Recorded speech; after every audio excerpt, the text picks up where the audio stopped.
It's been about 4 months now since the assault, and there have been a lot of ups and downs along the way. My routine has completely changed. I go to work and I come home because home I feel safe. That's my safe place. So I didn't talk to anyone for the first day. I didn't really know what to think or who to talk to. Once I had understood what had happened to me, I decided to go straight to the hospital. I didn't even think about calling the police because I wasn't even sure. I wasn't even 100% sure what had really happened. I had just known that I was raped. The whole time I was driving there, I was asking myself, why this happened to me? What did I do to make this happen to me? Mentally, it's been really rough. I have had trouble sleeping at night. I don't trust people as much, especially people that I thought were my friends. One of the parts of that I was the most hesitant about was going to court and facing my abuser and being in the same room with him. It's not easy to speak out or to stand up. Sexual assault victims fear coming forward, reporting the crime perpetrated against them for many reasons, including 3 that are frequently expressed. They fear not being believed or taken seriously. They think they somehow are responsible for the assault. They don't trust the system to keep them safe from retaliation. To come forward and report this violent crime, sexual assault victims need to know that they will be believed, that the circumstances surrounding the assault do not matter, that this violent crime will be thoroughly investigated, that they will be cared for, that it will be safe for them to break the silence.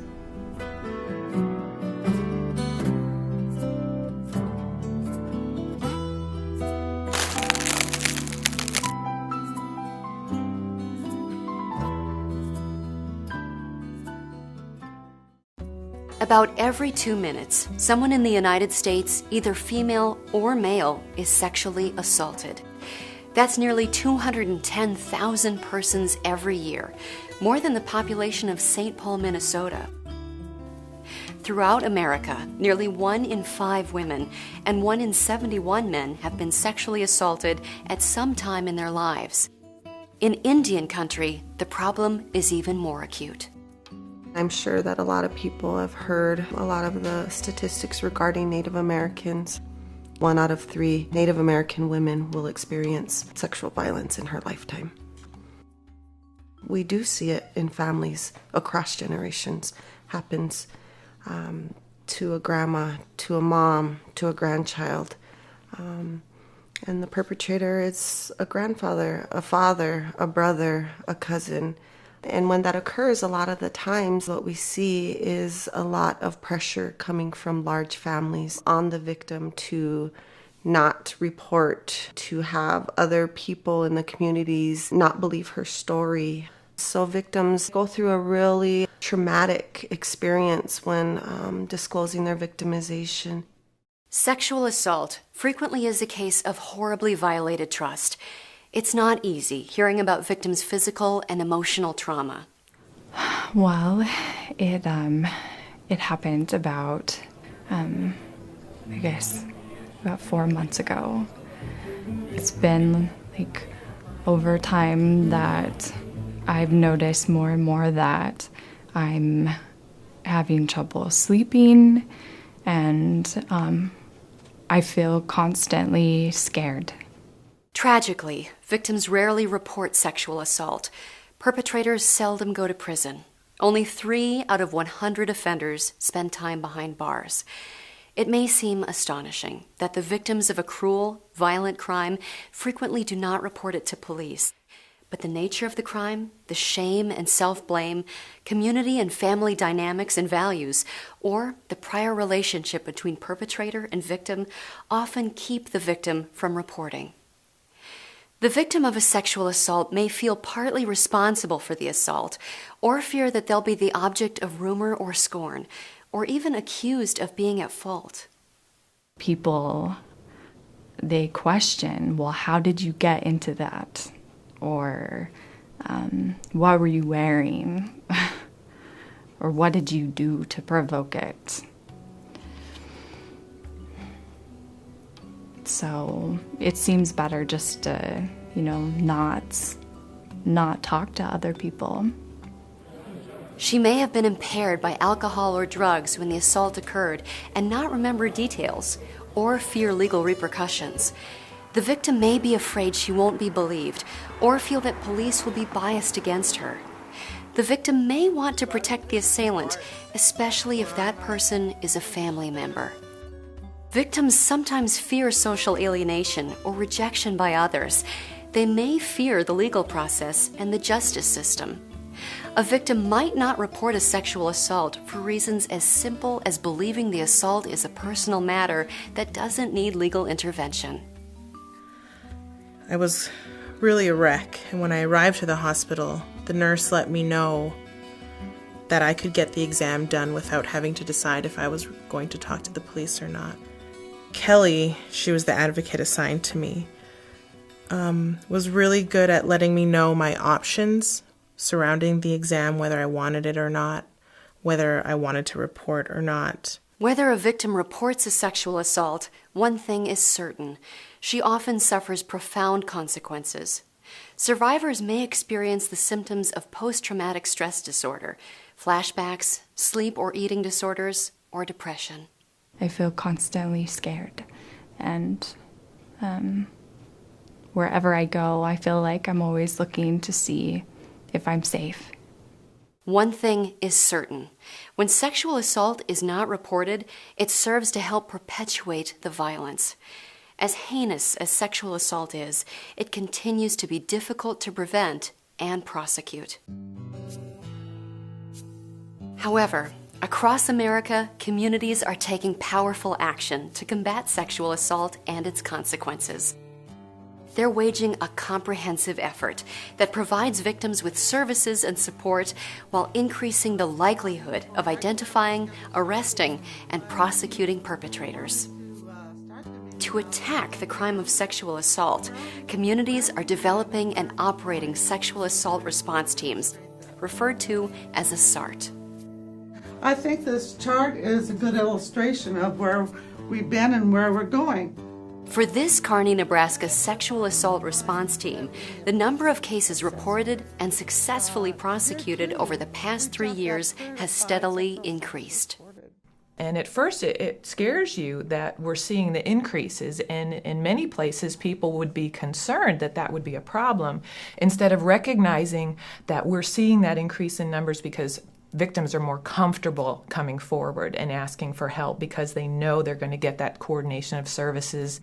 And it is nice knowing that after the investigation is complete for those victims, they're going to have that support afterwards, and knowing that those perps are going to be incarcerated for the crimes that they had done.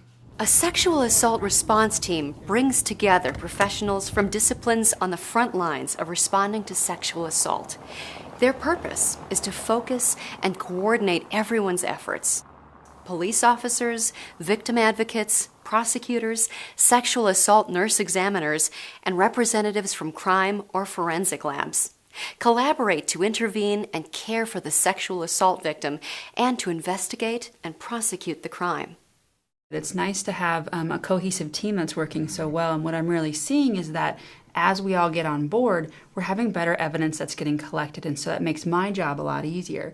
As a prosecutor, one of the biggest things that I need for my job is evidence. The evidence that's coming to me is well documented, which is so important, because if a victim speaks out right away and knows who to go to, the better evidence collection that we can get. And so it helps me to be able to come to the case and come to the court and be able to seek justice with the case that I know that I can win, and I want that justice for that client. As a counselor, having this team has made such a difference in my confidence level in dealing with a sexual assault. And I feel like the people that become involved are gaining more confidence in our whole process as they find out about the SART team and understand that we're working as a group for this community. as an advocate, it's very important for the victims to have trust of the team. And I think that really starts here with us. Our team has been able to build trust with each other, and I think that comes across to the victims when we're working with them. If they don't trust the system, they're not very likely to go forward, and we probably wouldn't have as many successful prosecutions. So I think it's a SART focuses on 5 key goals. First, to provide the best possible victim-centered response to sexual assault victims. Second, to hold offenders accountable. Third, to mitigate the effects of sexual assault on victims and their loved ones. Fourth, to protect victims from further harm and increase community safety. And fifth, to prevent circumstances that can further victimize the victim, such as community resources slow to respond to the crime or seemingly indifferent to its effects on the victim. I'm a sexual assault nurse examiner. I've been doing sexual assault exams for close to 8 years. I was one of the first SANEs that was trained here at Rosebud. When I was first asked to do this, I wasn't really sure I wanted to, for personal reasons, because I was a victim at one time. I was sexually assaulted. I was a victim of domestic violence. I wasn't sure I could deal with it emotionally, but I then started seeing that it was more important to provide that to the community and to the victims because I was a victim at one time. I know what it was like. And I didn't report at that time because I didn't think anybody would believe me. Once my perpetrator was arrested, people in the community started piecing together the story. And that was really hard because, with such a small community, we had acquaintances in common. And as more and more people learn about what had happened, they feel like they had to take sides. Hola, Jaime. ¿Cómo estás? Yeah, es la Marcela. I no longer have a lot of people in my life who weren't supportive of me. Oh, Miguel's coming. I think Terry's going to be here. Jennifer might come. She said she might bring the kids. But the ones who are in my life help me get through this and help me continue to go through all the way up to the trial. It's just your second right. Besitos. Ciao. The National Institute of Justice has found that in communities with a SART, victims become more likely and willing to report an assault. When the first officer arrived at the scene, I was scared, but she really helped me through this, and she just gave me this sense of calmness and safety. I can see that you already have supporters, okay? Right here, your friend. Okay, I'm here. A SART benefits the community, but it's the experience of victims a SART has served and of the SART members who contribute their commitment and expertise to the team that best communicate the program's value. I think I am making a difference. I think the hardest part of what I do, the most challenging part of what I'm doing right now is being an expert witness because I'm a member of this community, and sometimes I have to testify in situations where I wish I didn't have to be there because I am close to some families, but I know that everybody has a right to their own safety, their own boundaries of their body. Nobody has a right to violate that. A SART will not necessarily handle any 2 sexual assault cases in exactly the same way. The circumstances of an assault, the victim's wishes, local and state procedures and protocols, and many other factors govern how a SART and the legal system approach each case. They checked in on me even maybe when I didn't want them to, but always gave me that choice and made referrals for me to counseling, which I had been partaking in. Working as a team, SART members perform certain fundamentals throughout the course of a sexual assault investigation and prosecution. It's been a while since the assault, and I wanted to make sure that you're doing okay and that you have all the resources that you need in order to just really make sure that you're taking care of yourself. Can you tell me how you've been doing? I've had my ups and downs, and it's just been hard, but I feel like I'm kind of getting back to normal now, whatever that is. I think that's hard, too, to find because it really is a new normal, and you have to adjust your life and everything that you do according to who you are now. Do you have any questions about the trial that I can answer? Well, I'm really nervous about what it's going to be like. And I don't want to get on the stand and testify, and I don't know what to expect with that, I guess, so. I want you to know that it is your decision if you want to be on the stand and testify about the sexual assault. One thing that we can do is sit down with the prosecutor and talk about that experience so that you feel more comfortable about what's going to happen. Can you give me advice on what to do or how to help me answer questions and things like that, or? I can't give you advice about what to do, but I can be there with you every step of the way. Okay. I guess one question I had is, will that guy be there? The perpetrator? Yeah. He will be there because it is his trial, but you won't have to interact with him, and you don't even have to look at him if you don't want to. If it makes you feel safe, you can look at me the entire time. That would probably help, I think. A community SART is a powerful and proven program for combating one of the most damaging of violent crimes. Any one of several different professionals can take the lead. Hello, my buffalo cat. I would just like to encourage anybody with the thought of establishing a SART team to move forward with it. You know, if law enforcement is willing to be that person to facilitate SART, that's great. If it's medical staff who are identifying that they are seeing a lot of sexual assaults come through the ER or through their medical services, you know, that's great too. So all it comes down to is just people wanting to make a difference, people wanting to change the way we view sexual assault and let other people know in the community that we are not going to stand for this anymore. By establishing your SART, you are going to be able to hold more people accountable for sexual assault. And that's what's important. That's where the change begins, is holding people accountable. If your community doesn't have a SART, now is the time to start one. The Office for Victims of Crime, or OVC, provides a free, comprehensive toolkit that will guide you through developing and operating a successful SART. Just point your browser to the URL on your screen to access the toolkit, or type SART Toolkit in your favorite search engine. The OVC SART Toolkit is also a great resource to help with developing SART social marketing and public awareness campaigns.